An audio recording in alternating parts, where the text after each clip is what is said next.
मेरे चैनल को सब्सक्राइब करें और बेल आइकन को ऑल पे सेट करें। Hi everyone, welcome to my channel.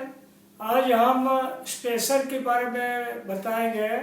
Simplex और इन फ्रेम दोनों जगह स्पेसर लगता है और वो इसीलिए ज़रूरत पड़ता है, जैसे अपना दोनों अपरण, टॉप अपरण, बॉटम अपरण के बीच में एक सर्टेन गैप बढ़ाना पड़ता है, डिस्टेंस मेंटेन करना पड़ता है। और डिस्टेंस इसीलिए ज़रूरत है कि जो ड्राफ्टिंग जोन में जो दोनों अपरण के बीच में अपना जो फाइबर होता है, फाइबर कैसे कंट्रोल होके जाए, कहीं रुक के नहीं जाए या एकदम से कोई फाइबर का बंच आगे ना चले जाए, एक स्मूथ मूवमेंट के लिए अपन स्पेसर देते हैं। वैसे स्पेसर जो देते हैं वो हर मशीनरी का जो स्टैंडर्ड होता है, काउंट के हिसाब से, मटेरियल के हिसाब से वो लोग लिख के देते हैं कि एक काउंट माल बढ़ाओगी तो इतना mm का स्पेसर लगाना। स्पेसर जनरली mm में रहता है, मिलीमीटर में। तो लेकिन फैक्ट्री वाला अपनी ट्रायल एंड एरर मेथड में वो ट्रायल लेते हैं, एक काउंट में कौन सा स्पेसर सूट करता है उसी हिसाब से वो लोग डालते हैं। लेकिन स्पेसर खाली काउंट से डिपेंड नहीं करता, उसके लिए बहुत सारे कारण हैं। किस कारण से वो डिपेंड करता है बताएंगे।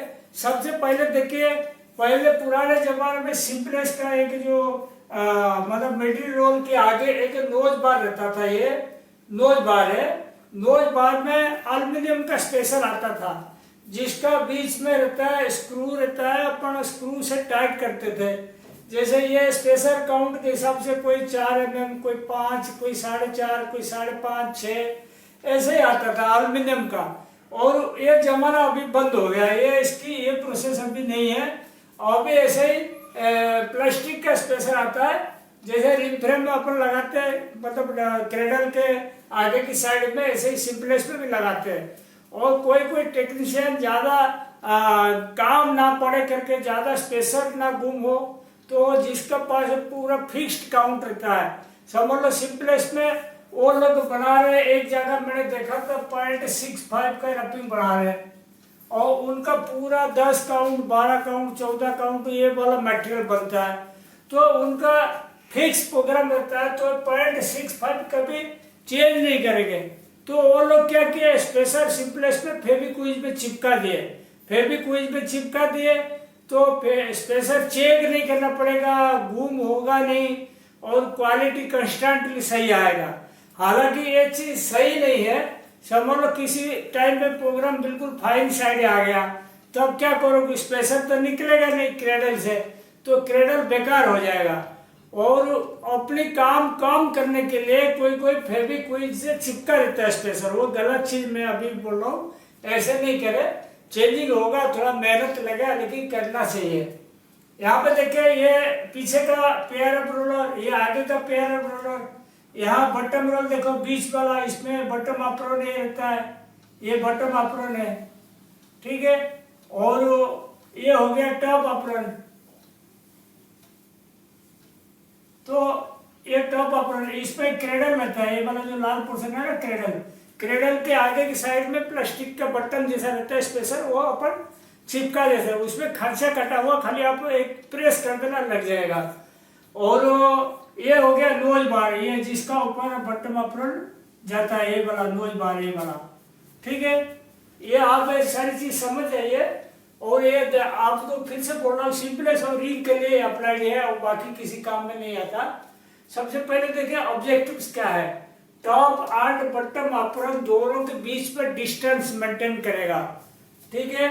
उसके बाद फाइबर माइक एंड डिलियर, और मैच्योरिटी भी आता है, स्ट्रेंथ भी आता है, 2.5% स्पान लेंथ। ये कटन का प्रॉपर्टी से भी रिलेटेड है। आप पूछोगे कैसे, समझ लो आपकी लेंथ ज्यादा है, लेंथ ज्यादा है तो जो फाइबर जब फ्लोटिंग करेगा तो दिक्कत जाएगा, तो इसीलिए थोड़ा उसको लेंथ ज्यादा है तो गैप ज्यादा देनी पड़ती है। शॉर्ट फाइबर होता है, कम गैप देगा चलेगा। ऐसे ही माइक, डिलियर, माइक या डिलियर हो गया सिंथेटिक के लिए, और माइक हो गया कटन के लिए, मतलब फाइननेस। और 2.5% स्पान लेंथ, जो अपन बोलते हैं ऑफिस लेंथ जिसको बोलते हैं, हाँ। और मैच्योरिटी और स्ट्रेंथ भी ज्यादा होगा तभी अपन वाइडर साइड स्पेशल लेना पड़ता है। उसके बाद देखिए robin hang and ring frame count, ये भी इम्पोर्टेंट है। समझ लो आपकी रिंग फ्रेम में मैं एग्जाम्पल बोल रहा हूँ 20 काउंट कर्टन चला रहा हो, ठीक है, 20 काउंट में आप 4 mm स्पेशल लगा दो कि चलेगा। तो 24 काउंट चला रहे हो तो 3.5 mm चल जाएगा। 30 काउंट चला रहे हो 3.25 चल जाएगा। 34 काउंट चला रहे हो तो 3 mm चल जाएगा। ये रहता है, ऐसे ही स्टैंडर्ड जैसा रहता है, लेकिन स्टैंडर्ड से भी आप अपने हिसाब से ट्रायल एंड एरर मेथड से चेंज कर सकते हो। सिंपलेस में भी रैपिंग के हिसाब से उसी हिसाब से उस मतलब स्पेशल लग जाता है।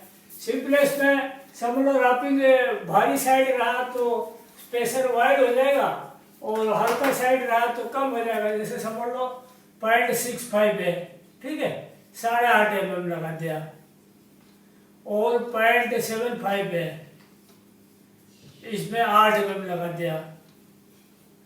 0.85 है, इसमें 7 mm लगा दिया। ऐसे ही आप ट्रायल एंड एरर मेथड से आप कम कर ये कर सकते, जितना फाइन होगा उतना पतला स्पेशल लगेगा, आप ये ध्यान रखिए।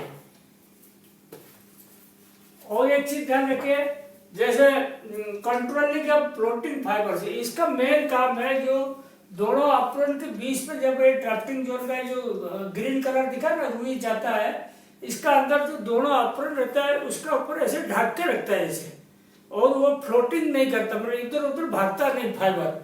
और इसीलिए फ्लोटिंग कंट्रोल करने के लिए, स्मूथ मूवमेंट देने के लिए वो स्पेशल लगाया जाता है ताकि दोनों अप्रोन के बीच में गैप रहे। वो गैप अपन को ध्यान रखो, गैप अपन नैरो गेज भी नहीं चाहिए, वाइडर गेज भी नहीं चाहिए। वाइडर गेज रहेगा तो स्लब टाइप का माल पास करेगा, नैरो गेज जाएगा वो भी आईपीआई बढ़ाएगा, वो दोनों में आईपीआई बढ़ेगा। नैरो गेज भी नहीं चाहिए अपन, वाइड गेज भी नहीं चाहिए, फिक्स गेज चाहिए काउंट के हिसाब से। और उस्टर आईपीआई थिक प्रेसेस, ये सारी चीज कंट्रोल करता है स्पेशल। आप ध्यान रखना, एक 30 काउंट का समझ लो कोम्ड मटेरियल में 9.5 का उस्टर आता है 30 CCH में, ठीक है। अगर वो स्पिंडल का स्पेसर गुम हो गया, समझ लो स्पेसर गिर गया कहीं, तो ये 9.5 की जगह डायरेक्ट हो जाएगा 15-16। तो वो मटेरियल क्या होगा, जब ऑटोकोन में जाएगा, ऑटोकोन हाई आईपीआई करके रिजेक्शन करके फेंक देगा। तो ध्यान रखो स्पेसर अपना हर स्पिंडल में होना चाहिए। और स्पेसर मेंटेन करने के लिए भी एक तरकीब है, हम लोग अपनाए थे जब मिलों में। जैसे आपके पास समझ लो 18 मशीन है, 18 रिंग फ्रेम है, एग्जाम्पल बोल रहा हूँ।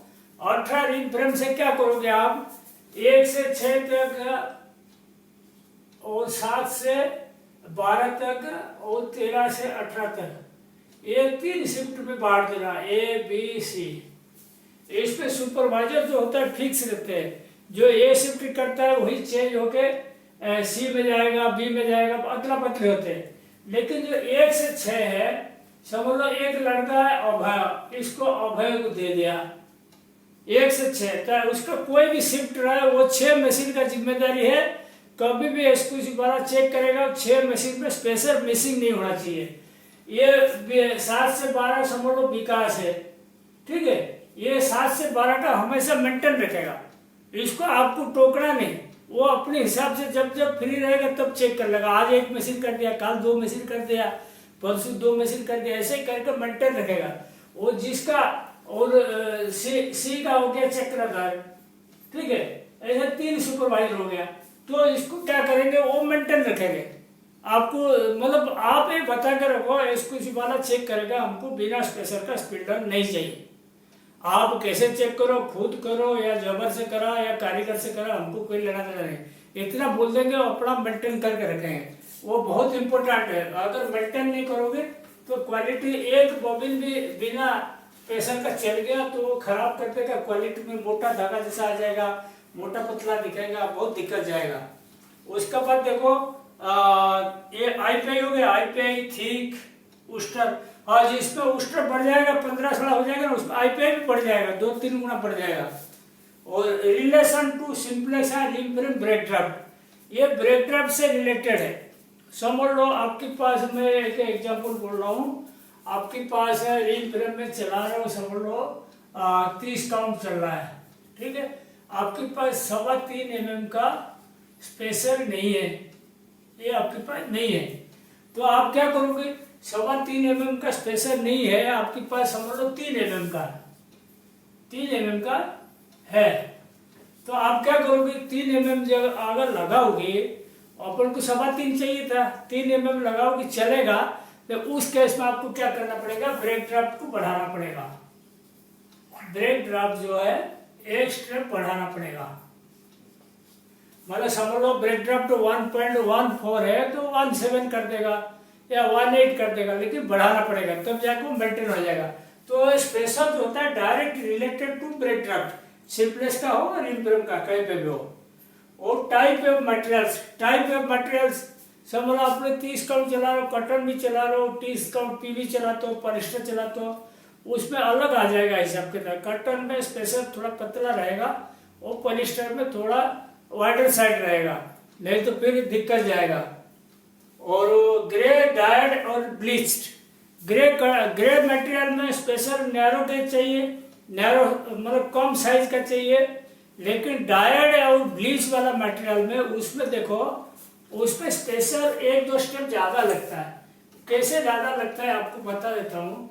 जैसे कोई फाइबर है ना, आप अगर डाई करोगी या ब्लीच करोगी वो बल्की हो जाता है, फूल जाता है, फूल जाने के बाद क्या होता है, वो स्पेशल समझ लो आपके 30 काउंट में अपने 3.25 mm लगाया, मैं आपको एग्जाम्पल बोला रहा हूँ ग्रे में, तो वही 30 काउंट वही कटन अगर डायड और ब्लीच हो गया वो 3.5 mm चाहिए या 3.75 चाहिए, ये वाला चाहिए।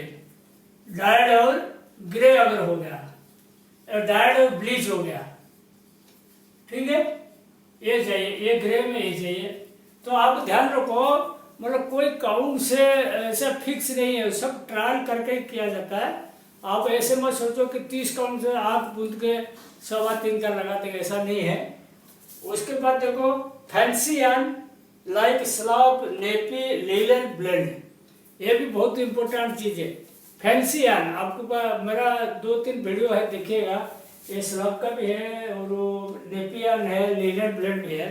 उसमें क्या होता है, गुठली जैसा धागे में पास करता है, गांठ जैसा, और गांठ जैसा जब पास करेगा ड्राफ्टिंग जोन में, तो उसमें अपन को गैप ज्यादा देना पड़ता है, दोनों अपर के बीच में गैप ज्यादा देना पड़ता है। और ये मान के चलो अगर आप 30 काउंट का जो मतलब नेपी यार्न बनाते हो या लिनन ब्लेंड चलाते हो, आपकी 3.25 की जगह यहाँ 4.5 तक स्पेशल लगा हुआ, 4-4.5 तक, 4.5 4 भी लगा सकते हो या 5 तक भी चला जाएगा फैंसी यार्न में, स्लॉप में और नेपी लिनन ब्लेंड में। तो स्पेशल के बारे में ये जो आइडिया है आपको समझ में आ गया होगा, और आज का वीडियो यहीं पे समाप्त करता हूँ। Thank you.